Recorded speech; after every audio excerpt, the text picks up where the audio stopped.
Dinisbar ng Korte Suprema o tinanggal sa listahan ng mga abogado ang bagong talagang Presidential Advisor for Poverty Alleviation na si Lorenzo Larry Gadon. Kaugnay yan sa viral video noong 2021 kung kailan pa ulit-ulit niyang minura at binastos ang mamamahayag na si Raisa Robles.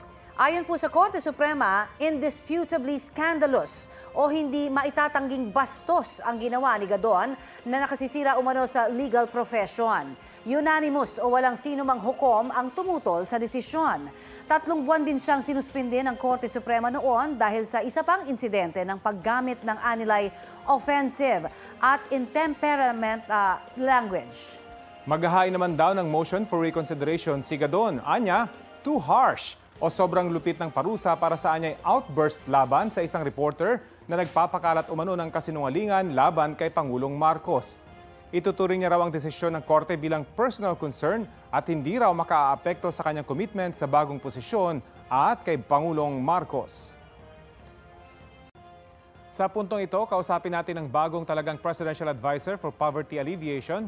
Secretary Larry Gadon, magandang umaga po at welcome po sa Balitang Hali. Magandang umaga, Rafi, at magandang umaga sa lahat ng mga taga-subaybay. Opo, reaksyon niyo po doon sa desisyon ng Korte Suprema na i-disbar kayo bilang abogado? Baliwala yan kasi nag-retire na ako as a lawyer since 2015. Hindi na ako nagpa-practice eh. I have not been appearing in courts and I have not been practicing as a lawyer since 2015. And this new development, having been appointed as Presidential Advisor on Poverty Alleviation, ito ay isang welcome development sapagkat magkakaroon ako ng pagkakataon na makatulong sa ating mga kababayan. So kung sinasabi niyo mong baliwala na itong desisyon na ito, kayo po mag-file pa rin po ba ng motion for reconsideration? Oo, kasi proseso yan eh. At hindi naman yung pinal dahil na wala pa naman kami nare-receive na notice. And if we receive a notice, we will still have 15 days or to 30 days to file our comment and motion for reconsideration. So, since this is a personal concern, I will leave it at that, and I would rather face the challenges of the responsibilities of the job of Papa, the Presidential Advisor for Poverty Alleviation. Nabanggit nyo nga po itong bago nyong appointment bilang Presidential Advisor for Poverty Alleviation. Nabanggit pa ng Pangulo sa inyo kung bakit kayo ang napili para sa posisyong ito? Well, alam mo, dahil na dati naman akong kaalyado ng mahal nating presidente at ako ay ginawa niya isa sa unang-unang pinili na maging kandidato bilang senador under the unity, alam naman niya ang aking kapasidad. And alam niya na ako ay nanggaling sa corporate practice and wala pa akong background sa government service pero malawak ang aking experience sa corporate world. In fact, my experience is more on corporate practice rather than a lawyer. Ito po corporate practice pero yung inyo pong gagawing trabaho ay tungkol sa kahirapan. Ang sinabi niyo, batang busog, malusog o BBM. Ganyan niyo po itinawag yung unang niyong proyekto eh. Ano po yung specific o concrete steps na balak niyong gawin para dito? At ito kasi, sangayon na rin sa adikain ng ating mahal na presidente na sinasabi niya na sama-sama tayong babangon muli, ang pagtulong sa ating mga kababayan ay isang responsibilidad na hindi lamang dapat nakaatang sa balikat ng gobyerno, kundi pati na rin doon sa mga responsabling mamamayan, lalong-lalo na yung mga malalaking kumpanya, yung mga mayayaman na pwedeng mag-adapt ng eskwelahan, particularly the public elementary schools, na makapagbigay sila ng nutrition program. Sapagkat nagkaroon ng pag-aaral na ang isa sa dahilan ng mahina o mababang kalidad ng edukasyon ng ating mga elementary students ay dahil kasi karamihan sa kanila ay kulang na kulang sa nutrients and ang iba ay nagugutom pagpasok ng eskwelahan. Kaya ang yan ay gagawin nating adikain dahil ang pag-ahon sa kahirapan ay ang edukasyon ay ang isang magandang edukasyon ay isa ring magandang solusyon. So magmula pa sa pagkabata ay atin ang tututukan yan. At ito naman ay